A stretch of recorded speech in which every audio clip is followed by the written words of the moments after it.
नमस्कार, आप देख रहे हैं जोहार झारखंड। आपके साथ मैं हूं अलीम अतहर। रांची के बायोडायवर्सिटी पार्क में सीएम रघुवरदास की अध्यक्षता में हुई कैबिनेट मीटिंग में 9 प्रस्तावों पर मुहर लगी। इनमें बिहार को पेंशन मद में 536 करोड़ रुपए देने का फैसला लिया गया, जबकि मुसाबनी में यूसीआईएल को 3 एकड़ जमीन और लातेहार में रेलवे को 4 एकड़ जमीन देने के फैसले को हरी झंडी दी गई। इसके अलावा एमडीएम में स्कूली बच्चों को सप्ताह में 2 दिन अंडा देने का भी फैसला लिया गया। साथ ही एक अंडे की खरीद के लिए 4 की बजाय 6 रुपए खर्च करने का फैसला हुआ। साथ ही कोडरमा में शहरी जलापूर्ति योजना और राज्य में 2 और मेडिकल कॉलेज को भी स्वीकृति दी गई। यही नहीं, 17 जनवरी से 8 फरवरी तक विधानसभा का बजट सत्र आयोजित कराने का भी फैसला लिया गया।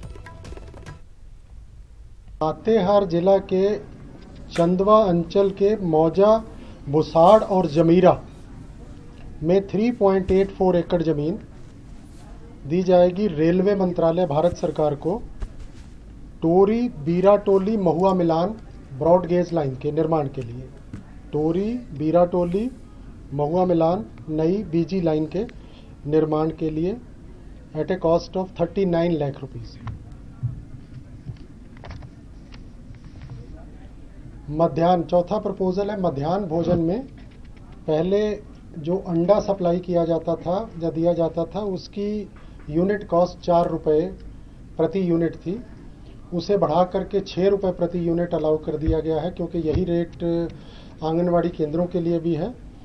और उसकी जो सप्लाई है वो 3 दिन की बजाय अब 2 दिन की जाएगी, ताकि उसी वित्तीय भार में राशि का व्यवस्था हो सके।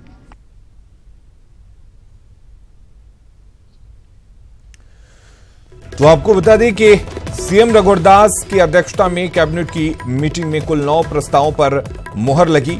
आपको बता दें, इनमें बिहार को पेंशन मद में 536 करोड़ रुपए देने का फैसला लिया गया, जबकि मुसाबनी में यूसीआईएल को 3 एकड़ जमीन और लातेहार में रेलवे को 4 एकड़ जमीन देने के फैसले को भी हरी झंडी दी गई। इसके अलावा एमडीएम में स्कूली बच्चों को सप्ताह में 2 दिन अंडा देने का भी फैसला लिया गया। साथ ही एक अंडे की खरीद के लिए 4 के बजाय 6 रुपए खर्च करने का फैसला हुआ। और कोडरमा में शैली जलापूर्ति योजना और राज्य में 2 और मेडिकल कॉलेज को भी स्वीकृति दी गई। जेवीएम सुप्रीमो बाबूलाल मरांडी को उम्मीद है कि उत्तर प्रदेश से सीख लेकर झारखंड में भी महागठबंधन का स्वरूप जल्द तय हो जाएगा। बाबूलाल मरांडी ने माना कि झारखंड में कई दलों का महागठबंधन बनना है, इसलिए कुछ देर होना स्वाभाविक है। मरांडी ने कहा कि हेमंत सोरेन द्वारा बुलाई गई 17 जनवरी की सर्वदलीय बैठक में जेवीएम भी शामिल होगी। हम प्रयास कर रहे हैं, उम्मीद करते हैं कि आप यूपी को देख करके सब लोग प्रेरणा लेंगे और जल्दी होगी। हाँ तो ठीक है, जहाँ कम है जहाँ अधिक है तो अधिक मिल करके करेंगे, तो इसलिए थोड़ा समय लग रहा है यहाँ पर। पेच फंसा हुआ है। अरे नहीं, क्या पेच रहेगा सर। दुबई में कांग्रेस अध्यक्ष राहुल गांधी ने नेटवर्क 18 से खास बातचीत की। राहुल ने इस दौरान मोदी सरकार पर जमकर हमला बोला। बीजेपी की तरफ से कहा जा रहा है कि राहुल गांधी विदेश में जाते हैं, छवि देश की खराब करते हैं, नौटंकी करते हैं। और राहुल गांधी प्रधानमंत्री ने कहा कि जो लोग इमरजेंसी लगाए वो लोग असहिष्णुता की बात करते हैं। देखिए, हिंदुस्तान की छवि, हिंदुस्तान का फाउंडेशन इतना मजबूत है कि उसको कोई डिस्टर्ब नहीं कर सकता है। मुझसे प्रेस कॉन्फ्रेंस में सवाल पूछा जाता है बेरोजगारी के बारे में, मुझसे सवाल पूछा जाता है भ्रष्टाचार, राफेल के बारे में। अब मुझे जवाब तो देना ही पड़ेगा।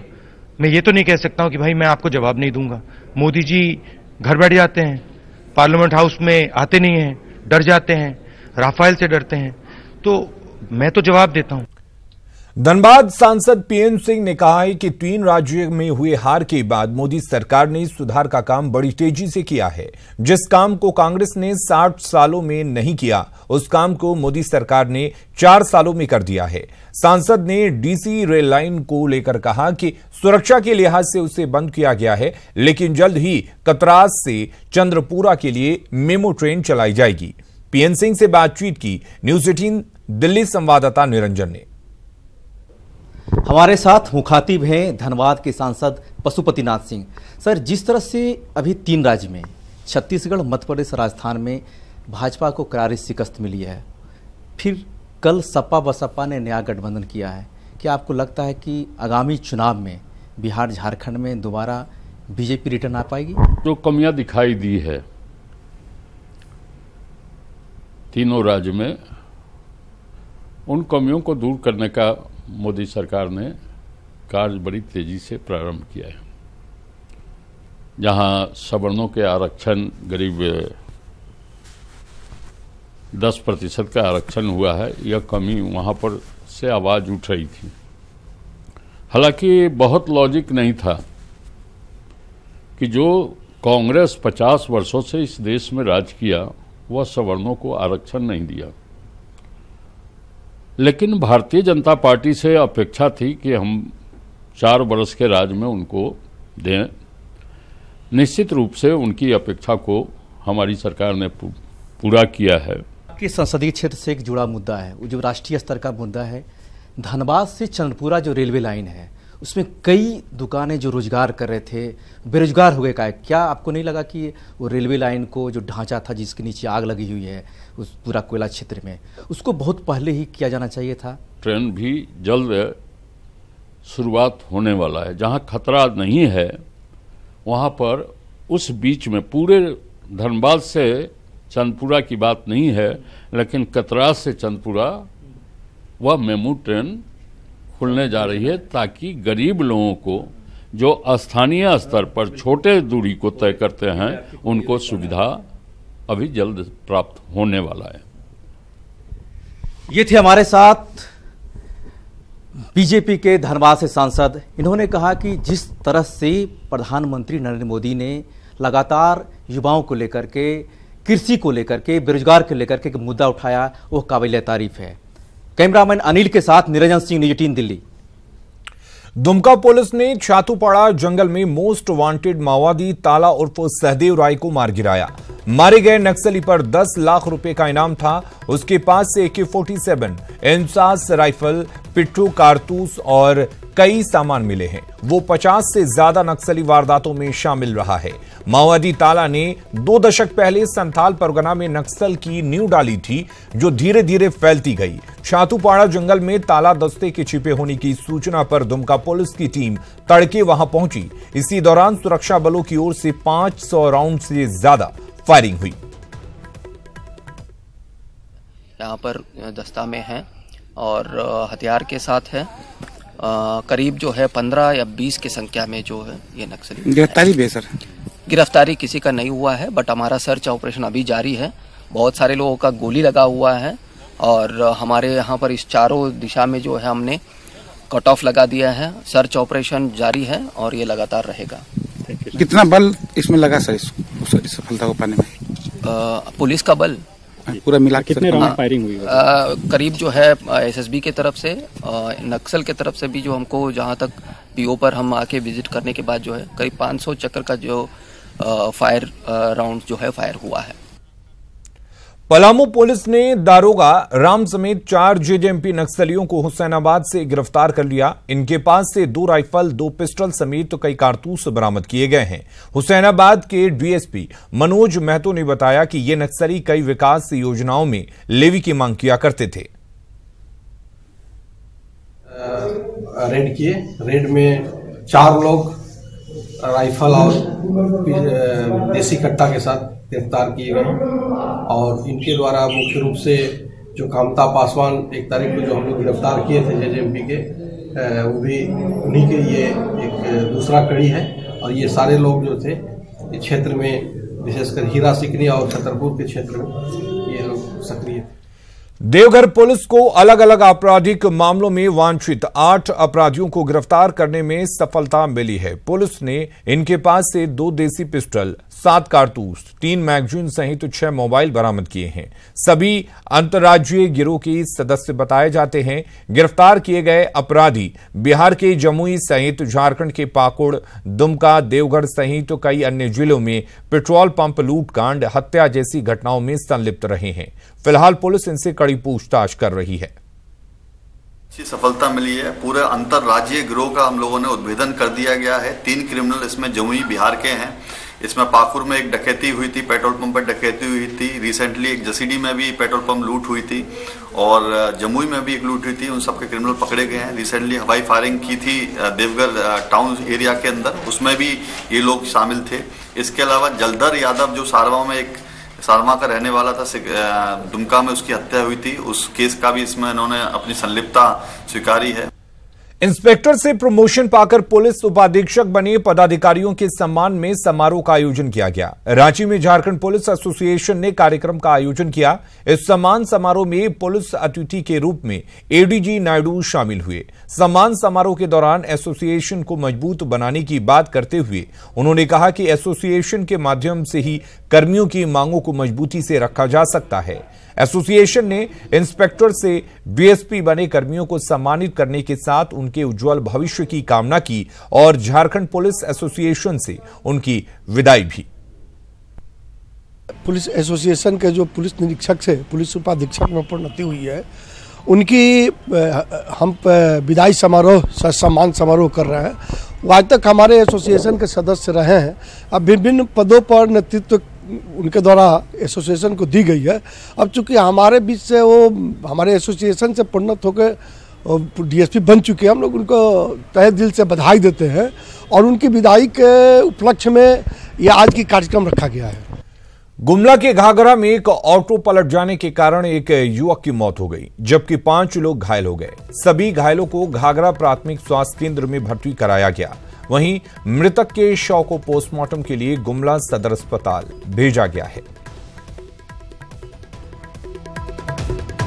देवघर में अल्पसंख्यक छात्रवृत्ति के नाम पर फर्जीवाड़ा पकड़ा गया है। कई स्कूल कॉलेजों का छात्र बताकर धोखाधड़ी की तैयारी की गई थी, लेकिन यह साजिश समय पर पकड़ी गई। देखिए ये रिपोर्ट।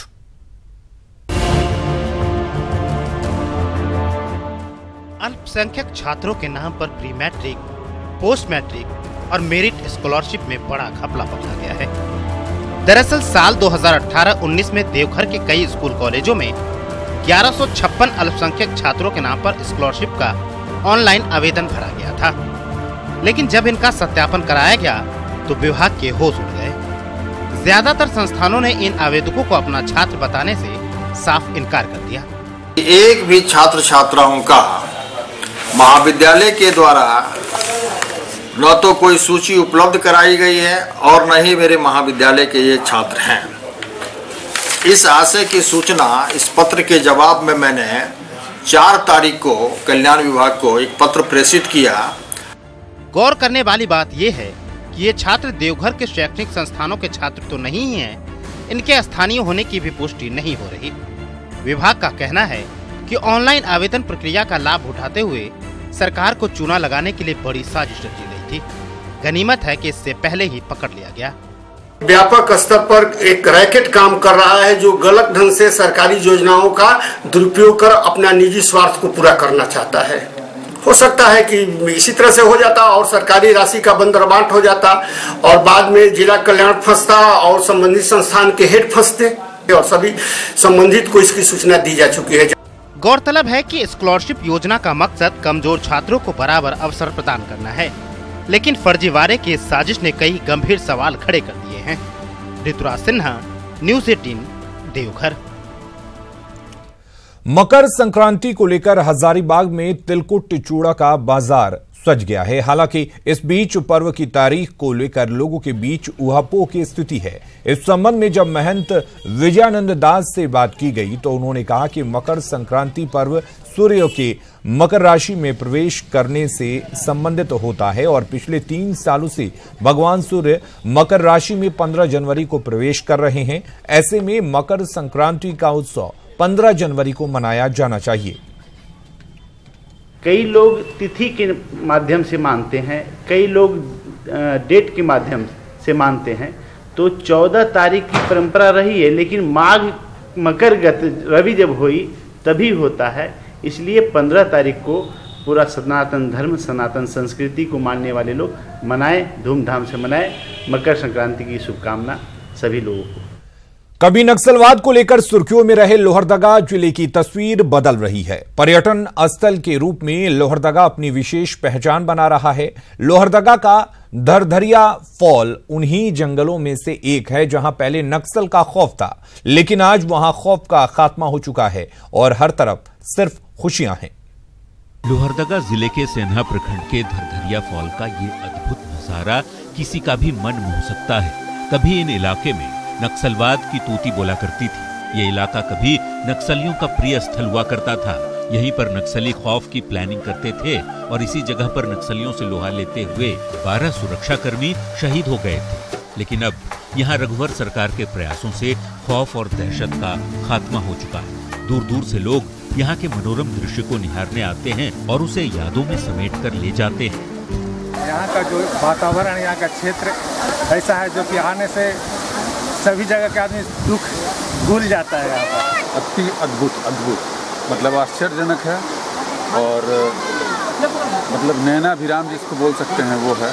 और पता नहीं यहाँ पर क्यों इतना आतंक का खौफ था, जबकि ये इतना खूबसूरत जगह है कि यहाँ पर आएगा लोग तो एकदम प्राकृतिक छटा को देखते ही एकदम आध्यात्मिक हो जाएगा। धरधरिया जो क्षेत्र है, यहाँ पे हमारे जवानों ने शहादत दी थी और यहाँ पे बहुत ही खूबसूरत वादियाँ हैं, देखने लायक है।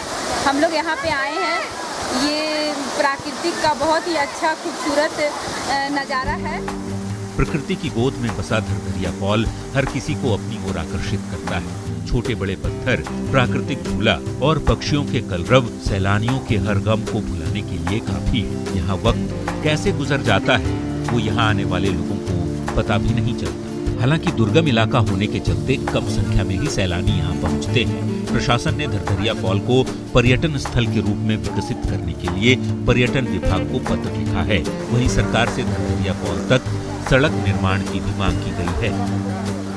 धरधरिया पिकनिक स्पॉट जो वाटरफॉल है उसका हम लोगों ने मुआयना किया था कुछ दिनों पूर्व और उससे संबंधित रोड को का निर्माण करवाते हुए उसको पर्यटन स्पॉट के रूप में डेवलप करने के लिए प्रपोजल हम पर्यटन विभाग को। पर्यटकों की सुरक्षा को लेकर भी प्रशासन इस जगह पर मुस्तैद रहता है और इसके लिए समय समय पर गश्ती दल धरधरी फॉल का मुआयना करने पहुंचते हैं।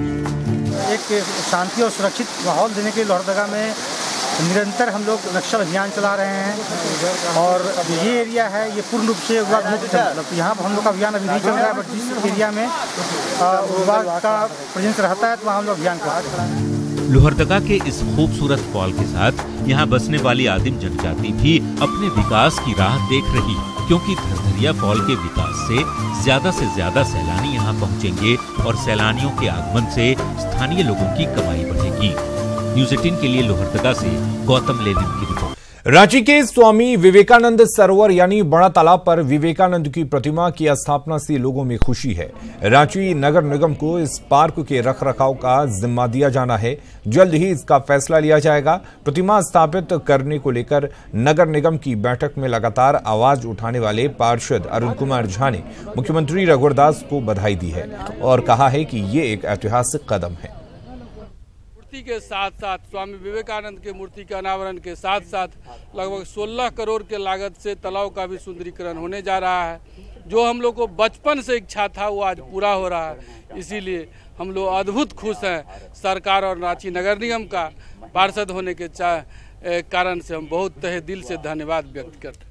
इंजीनियरिंग के क्षेत्र में आईआईटी, आईएसएम के छात्र जहां कामयाबी की बुलंदियां छू रहे हैं, वहीं सामाजिक सरोकार में भी आईएसएम के छात्र पीछे नहीं हैं। आईआईटी, आईएसएम में पढ़ने वाले छात्र छात्राएं अपने खर्च से गरीब बच्चों की पढ़ाई करा रहे हैं। गरीब बच्चों को इंग्लिश कंप्यूटर ट्रेनिंग आईएसएम के छात्रों द्वारा दी जा रही है। गरीब बच्चों के लिए आज आईआईटी, आईएसएम के पेन हॉल में संस्था के बच्चे और धनबाद के स्कूलों के बच्चों के लिए पेंटिंग, डांसिंग और विज्ञान प्रदर्शनी लगाई गई।